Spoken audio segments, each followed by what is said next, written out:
चेतन के भी, घर के हर कर्म प्राणी के भी, प्रकृति के, सभी देवी देवताओं के, धरती माता के, और जिस परमात्मा ने मेरे को रचा है, माता पिता के, सभी के अनंत शुक्राने हैं। अगर हमारा दिल हर समय सभी के शुक्रानों में डूबा रहता है, फील करते हो कि उनकी कृपा से, सबके सहयोग से, सबके प्रेम से ये जीवन चलता है,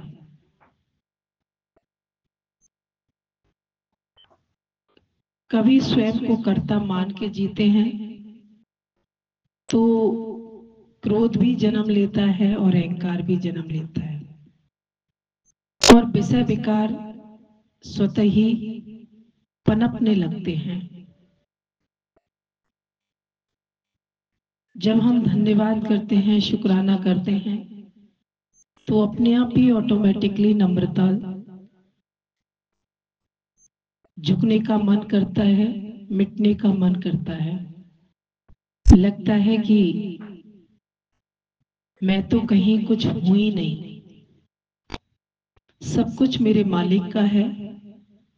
मैं तो इस सृष्टि में सबके सेवा का एक सौभाग्य लेके आया हूं, जिससे भी मेरे से, जो भी मेरे सामने आता है, सबकी मैं निष्काम भाव से सेवा करता जाऊं। अभी निष्काम शब्द का भी अर्थ अच्छा लग रहा था। हम कहते हैं निष्काम कर्म करते हैं, निष्काम कर्म करते हैं, तो निष्काम कर्म कोई करता है तो भी इसमें कर्ता भाव आ जाता है। अंदर से निष्काम भाव रहे, भाव को पहचानना है, भाव से कार्य करना है। मेरे अंदर में जो भाव उत्पन्न होते हैं वो साकामी है या निष्कामी है।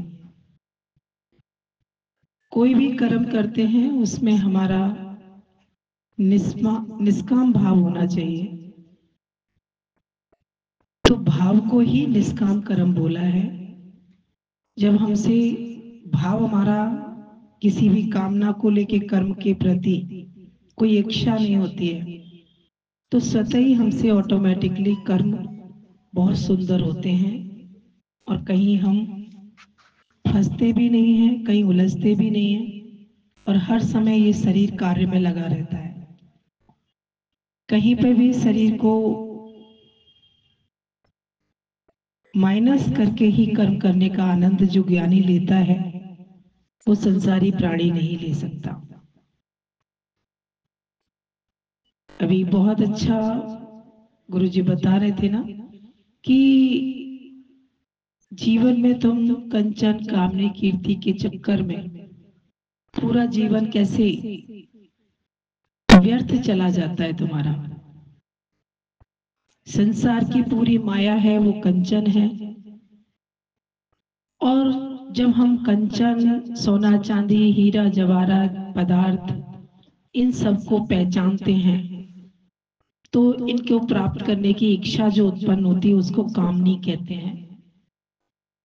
ये अच्छी है, ये महंगी है, अब ये चीज मुझे लेनी है। अब मैंने ये सब प्राप्त कर लिया तो मेरी कीर्ति होनी चाहिए। तो कंचन, कामनी, कीर्ति, ये तीनों चीजें ही मनुष्य को कभी मुक्त नहीं होने देती। चारों तरफ मेरे को जो भी प्राप्त है, माया जो भी है मेरे चारों तरफ, तो माया माइनस कब होगी? जब मायापति को याद रखोगे तब। ये सब मायापति की माया है, मेरा इसमें कोई स्वार्थ नहीं है। मुझे परमात्मा ने ये सब यूज करने के लिए दिए हैं, संग्रह करने के लिए नहीं दिया। कोई भी पैसा रुपया है, सोना चांदी है, कीमती हीरे जवाहरात हैं, कुछ भी आपके पास है, तो उस कंचन को माटी समझ के ही उसको अंदर में धारण भी करो, पहचानो भी। और एक मिथ्या का भाव भी होना चाहिए कि ये सब व्यर्थ है, ये सब माटी है, माटी। इस माटी में मेरा मन ना लगे, मेरा दिल ना अटके। अच्छे अच्छे ऋषि मुनि कंचन में फंस जाते हैं। जब हम माया को माया समझते हैं तो इच्छाओं का अपने आप ही प्रकटीकरण होता है। ये कीमती है, मुझे और चाहिए, तो कामना हमारी बढ़ती चली जाती है, इच्छाएं हमारी बढ़ती जाती हैं। संसार में हर व्यक्ति कीर्ति के पीछे पागल है। मेरी ख्याति हो जाए, मेरी कीर्ति हो जाए, मुझे लोग जाने पहचाने, मैं सबसे आगे निकल जाऊं, मैं पैसे में नंबर 1 बन जाऊं, मैं सुंदरता में नंबर 1 बन जाऊं। हर व्यक्ति अपनी कीर्ति की इच्छा में दौड़ रहा है। और अगर ये तीनों रोग हर जिस प्राणी को लगे हैं, वो कभी शांति से जी नहीं सकता।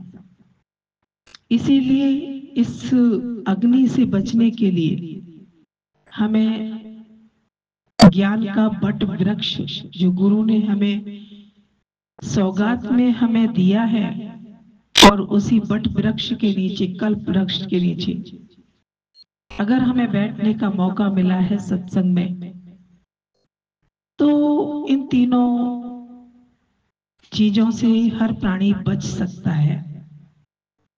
अच्छी अच्छी चीजें कभी कभी मन को लुभा लेती हैं और उसके कारण झगड़े भी हो जाते हैं, लड़ाइयां भी हो जाती हैं। आज संसार में जितने भी लड़ाई झगड़ा है तो वो किसका है? कंचन का, कामनी का, कीर्ति का। ये तीनों चीज मनुष्य को परेशान करती रहती है। यानी ना किसी चीज को महत्वपूर्ण समझता है, ना कीमती जानता है। अभी आप मार्केट में जाओगे तो ये फल बड़ा कीमती है, ये सब्जी बड़ी सस्ती है। यानी पदार्थों में आपका मन अटका है तो महंगा सस्ता भी देखते हो। बेशक तुम्हारी सामर्थ्य अच्छी होती है लेकिन दिल नहीं होता, फिर भी आप दूसरों, अगले की सामर्थ्य नहीं है, वो देख सकता है महंगा सस्ता। लेकिन अधिकतर हम देखते हैं पैसे वाले जितने भी लोग होते हैं वो ना खाने में उदारचित होते हैं, दिखावे में केवल उनका नंबर 1 होता है। जब 4 गेस्ट आ जाएंगे ना घर में तो बहुत सुंदर सुंदर व्यंजन खाएंगे, खिलाएंगे, लेकिन वैसे आम जिंदगी में न खाने का दिल है, न खिलाने का दिल है। अपने पेट में भी बड़ा सोच सोच के खाते हो। तीन पदार्थों का जो महंगापन तुम्हें, बोले अगर ईमानदारी से तुम जीवन को निर्वाह करते हो अपनी यथाशक्ति के हिसाब से, जैसे परमात्मा ने तुम्हें धन्य धान्य दिया है, तो ये सब ज्ञानी अपनी दीवार स्वयं तोड़ता है और आनंद ज्ञान के में सागर में डुबकी लगाता रहता है। तो अभी कुल मिला के आप ज्ञान में आ गए हो, सत्संग सुनते हो, गुरु के बन गए हो, तो इन सारे रोगों से मुक्त होते चले जाओ। ये रोग है जो मनुष्य को दिन पे दिन बढ़ते चले जाते हैं। कहीं पे भी जाओगे, किसी की कीर्ति हो रही होगी तो तुम्हें अच्छा नहीं लगेगा, कोई आगे बढ़ेगा तो तुम्हें अच्छा नहीं लगेगा। ज्ञानी इतना विशाल हृदय का होता है, किसी की भी कीर्ति होती है, किसी का भी सम्मान होता है, वो सब में खुश होके ताली बजा सकता है। कीर्ति चाहना है, कीर्ति की अगर इच्छा है तो परमात्मा के रास्ते पे निकल जाओ, पहले निंदा होगी फिर कीर्ति होगी, लेकिन इस कीर्ति में भी जब ज्ञान अंदर से गहराई से होगा तो ज्ञान हमें फंसने नहीं देगा कीर्ति में। कहीं पे भी अगर मुझे प्रशंसा मिलती है, तारीफ मिलती है, तो मुझे वहां अटकना नहीं है, बैठना नहीं है, वहां से हटके निंदा का स्थान ढूंढो जहां तुम्हारी कोई निंदा करने वाला हो।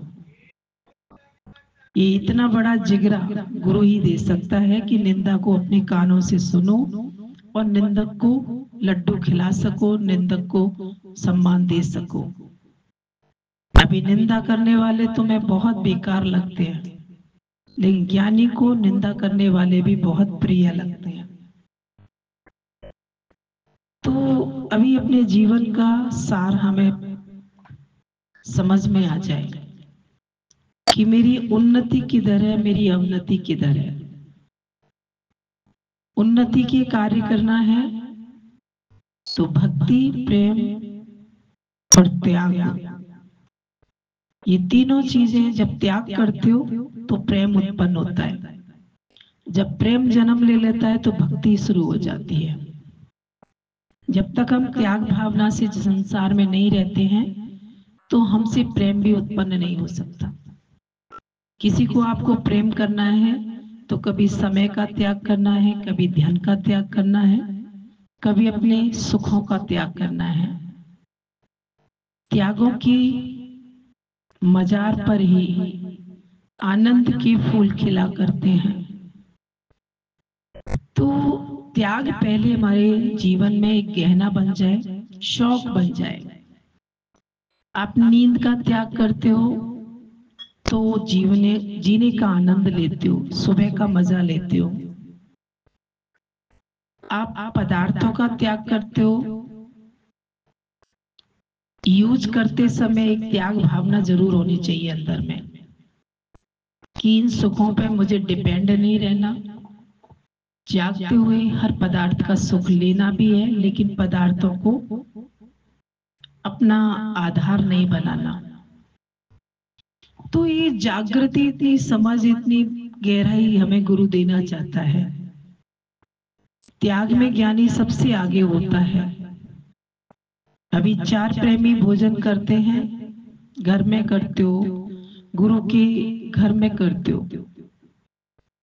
तो आपके अंदर में हर जगह ये दिखाई दे जाता है कि तुम कितने त्यागी बन सकते हो। घर में भी सेवा करोगे तो किसी में कमियां देखोगे, किसी की मजाक उड़ाओगे। मैं तो इतना अच्छा काम करता हूँ, सामने वाला तो पागल है। हर समय कर्ता भाव, हर समय कर्म के प्रति अहंकार रखना, ये हम अपना ही अहित करते हैं। अभी अच्छी बात लग रही थी भगवान की कि ग्रस्त जो तुम्हें मिला है ना, इसमें किसी को अटकाओ नहीं। माँ कहती है बेटा मैं हूं ना, तो मैं हूं ना। पति कहता है मैं हूं ना। पति पत्नी से कहता है, पत्नी कहती मैं हूं ना। कोई ये नहीं कहता कि भगवान है ना। सब अपना आधार देने की कोशिश करते हैं। एक गुरु है जो आपको सब कुछ देता है, लेकिन फिर भी आपको अपनी शक्ति में जगाने की कोशिश करता है। स्टार्ट में गुरु अपना आधार देता है, अपने अनुसार चलाता है, वो तुम्हारे मन को भक्ति में बनाने के लिए, वैराग्य दिलाने के लिए। लेकिन जैसे जैसे तुम्हारा जीवन ज्ञानवान बनता चला जाता है, वैसे वैसे गुरु अपना धीरे धीरे आधार का भाड़ा हटा लेता है, तुम्हें मालूम भी नहीं पड़ने देता। संसार में एक दूसरे को आधार देके बैठे हैं, पर आधार देना देते देते हटाना भूल जाते हैं। जिंदगी भर सोचते हैं कि इनके बिना हम नहीं चल सकते, इनके बिना हम नहीं चल सकते। तो हर तरह की अपनी तैयारी करना ही बुद्धिमानी है और चतुराई है। संसार से जल्दी मुक्त होके फ्री होके बैठ जाओ। गुरु को भी जवाब दे दो, मैं निष्कामी जीवन मेरा बन जाए और मैं निष्काम कर्म के लिए फ्री हूं। मेरा अब सारे काम पूरे हो गए हैं जगत के, क्योंकि जगत के काम पूरे कभी हो नहीं सकते, लेकिन ज्ञानी अंदर की निष्ठा पक्की करता है और वो जगत से विराम ले लेता है।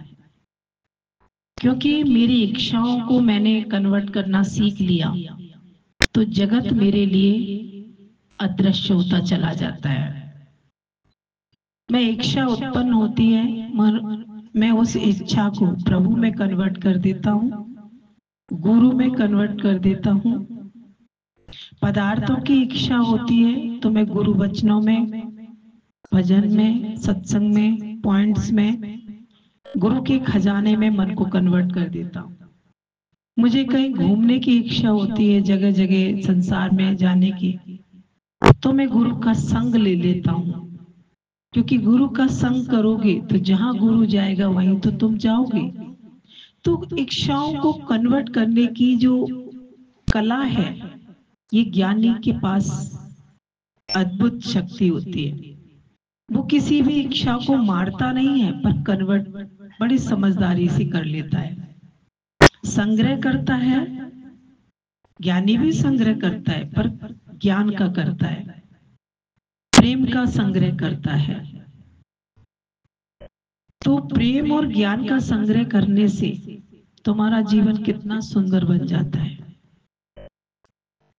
अज्ञानी भी संग्रह करता है, वो संसार की चीजों का संग्रह करता है, विषय विकारों को बढ़ाता जाता है। तो अभी हमारे हाथ में है कि हम किस चीज को पकड़ रहे हैं।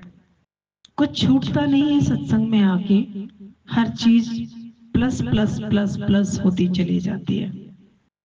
अभी बहुत अच्छी बात लग रही थी, अनुभव भी होता है कि तुम टीवी देखते हो, मोबाइल में कोई नाटक देखता है, कोई पिक्चर देखता है,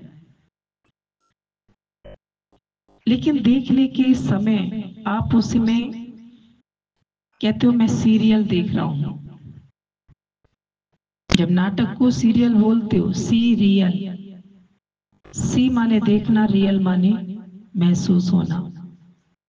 जब आप किसी सीरियल को देखते हो तो आपको उसमें नाटक का भाव देखते देखते सचमुच फीलिंग पैदा हो जाती है। कहीं कोई गिर जाता है तो एकदम तुम्हारे अंदर से अरे नहीं नहीं नहीं, अरे ये क्या हो गया। कोई किसी को मार देता है तो एकदम फीलिंग्स आपकी रियल वाली होती चली जाती है। लेकिन कोई मनोरंजन के हिसाब से नाटक देखता है तो जागृत है, वो समझ जाता है कि ये रियल नहीं है। और जब रियल नहीं है तो किसी भावनाओं में हम बहते नहीं हैं। संसार में भी आप अपनी जिंदगी का सीरियल देख रहे हो, कर्मों का सीरियल देख रहे हो, अपनी जिंदगी की कहानी तुम्हारी चल रही है पर्दे पर। इस पर्दे पर जो मूवी चल रही है तुम्हारी जिंदगी की चल रही है, इसके आप हीरो हो और संसार दर्शक है। आपने जो पिछले जन्म में करके आए हो वो आपके पर्दे पे पिक्चर चलती रहती है। केवल आप तो उसके देखने वाले हो, अब कुछ बदल नहीं सकते हो पिक्चर में।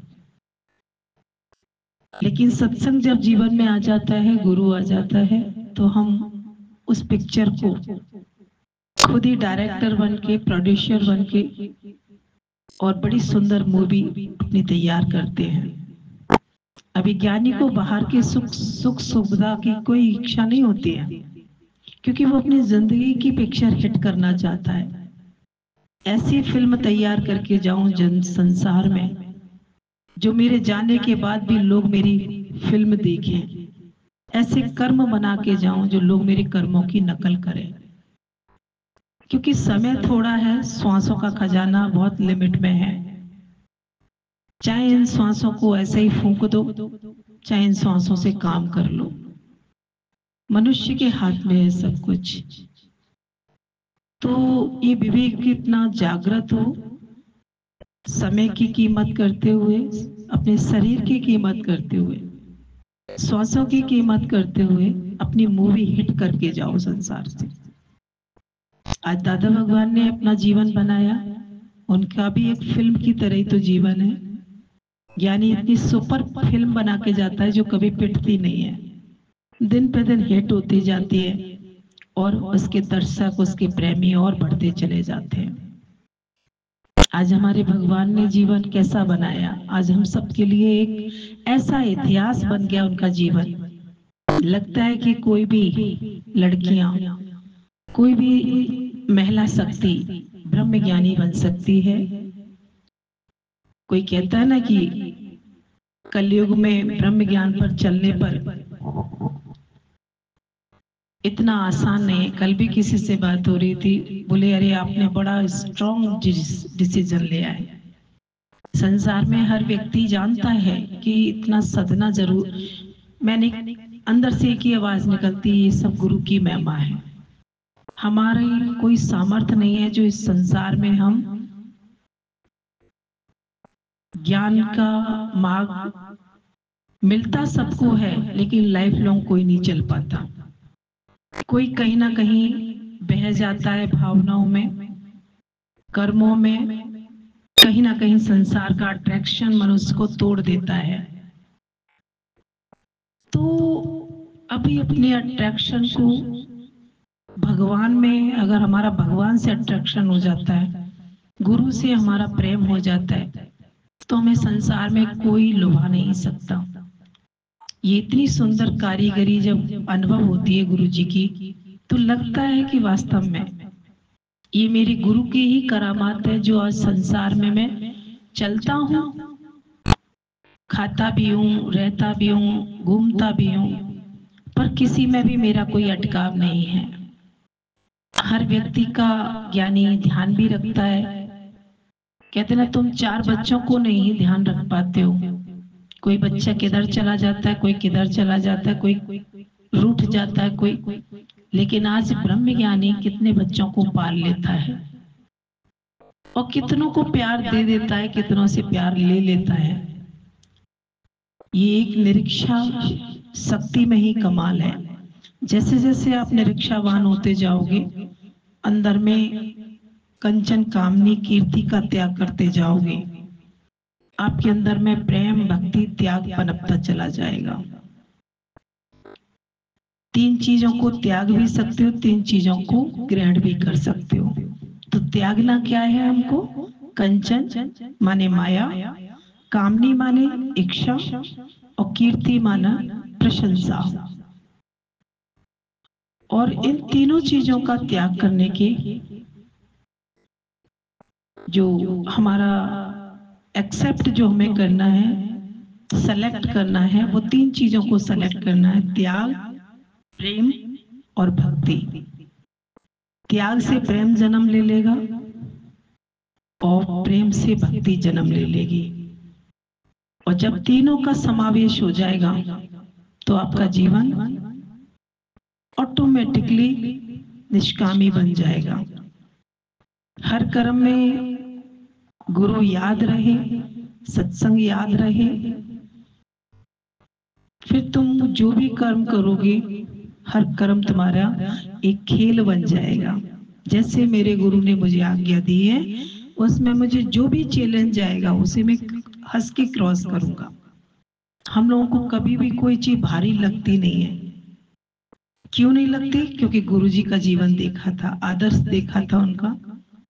बड़े बड़े, बहुत बड़े बड़े मेले लगते थे, गुरु जी ऐसे सहज क्रिया में बैठे। कई लोग कहते भगवान वो प्लानिंग करनी है, वो कैसे होगा? सब ऑटोमेटिकली चक्र चल रहा है, प्रकृति खुद तैयार है ज्ञानी के कार्य के लिए। क्योंकि इतनी तैयारी गुरु कर देता है, कर्ता के हाथ 1000 तू काहे करने चला, होगा वही जो रचा मनमानी काहे करने चला। एक अहंकारी और एक कर्ता भाव से जो कर्म होता है, वो खुद भी अशांत होता है, दूसरों को भी अशांत करता है। तो ऐसा जो स्वभाव होता है वो हमें दुख बढ़ा देता है। इसीलिए कोई भी सत्संग में आने के बाद इतना पक्का कर लो कि ना मैं कुछ करने वाला हूं और ना कुछ मेरा है, सब कुछ प्रभु तेरा है, तेरा तुझको अर्पण और मैं हो गया फ्री। भगवान से गुरु को अर्पण कर दो और आनंद से फ्री होके संसार में कर्म करो। और कर्म करते समय सावधान रहना, वैराग्य की छड़ी ले लो, सत्संग के वचनों की छड़ी ले लो, फिर जो भी कर्म करना है खुशी से करो, कोई खतरा नहीं है, आनंद ही आनंद है और मौज ही मौज है। ये जीवन मौज के लिए मिला है, लेकिन मौज को तुमने सजा बना लिया है अपने कारण। भगवान ने तो सबको मौज करने के लिए भेजा है। एक माता पिता बच्चे को बाहर भेजते हैं ना जॉब करने के लिए, पढ़ने के लिए, तो क्या चाहते हैं वो कि ये पढ़ ले, मौज से रहें, ना इन्हें खाने की तकलीफ हो, ना रहने की तकलीफ हो। कैसे माँ बाप तुम्हारा बैलेंस व्यवस्था बनाते हैं, तभी तो बच्चे को बाहर भेजते हैं। वो भेजने के साथ साथ मैनेजमेंट भी देख के आते हैं, खुद ही रूम ढूंढेंगे, खुद उनके खाने पीने का मैनेजमेंट करेंगे। तो क्या परमात्मा मेरा मैनेजमेंट नहीं करेगा? जब उसने भेजा है तो सब कुछ करेगा। इतना व्यवस्था पर, इतना भगवान पर, गुरु पर विश्वास करो। कभी हम किसी को भेजते हैं ना, जाओ वहां निष्काम करो, जाओ ऐसे, मन वहां मन मिल जाएगा ना किसी से तो बड़ा बड़ा अच्छा रह लेंगे। थोड़ा मन के हिसाब से कोई नहीं चलेगा तो उलझेगा, लगेगा जाए यहाँ से, जाए जाए जाए। लेकिन अभी गुरु तुमको इतना पक्का बनाना चाहता है कि विरोधी हालातों में भी तुम अपने कर्म को करते हुए मुस्कुराते हुए चलो। एक ना एक दिन वो सब तुम्हारा मन अपने आप एडजस्ट हो जाएगा और विरोधी हालातों में भी चलने का मजा तुम लेने लगोगे। क्योंकि ज्ञानी हर समय अपने आप को तैयार करता है, वो बाहर से किसी से उम्मीद नहीं रखता कि सामने वाला बदल जाए, सामने वाला मेरे अकॉर्डिंग हो जाए तो मेरे लिए फायदे की बात हो जाए। हमें किसी से फायदा नहीं चाहिए, कोई बदले तो बढ़िया, ना बदले तो और बढ़िया। मैं बदल जाऊं यही बहुत बड़ी बात है। और यही हमारे गुरु का, दादा भगवान का, अक्सर कर भगवान हमारे यही कहते थे कि खुद की तैयारी करो, खुद को बदलो और खुद की मूवी हिट करके जाना, पिट ना जाए, हिट हो जाए मूवी तुम्हारी जिंदगी की। ठीक है?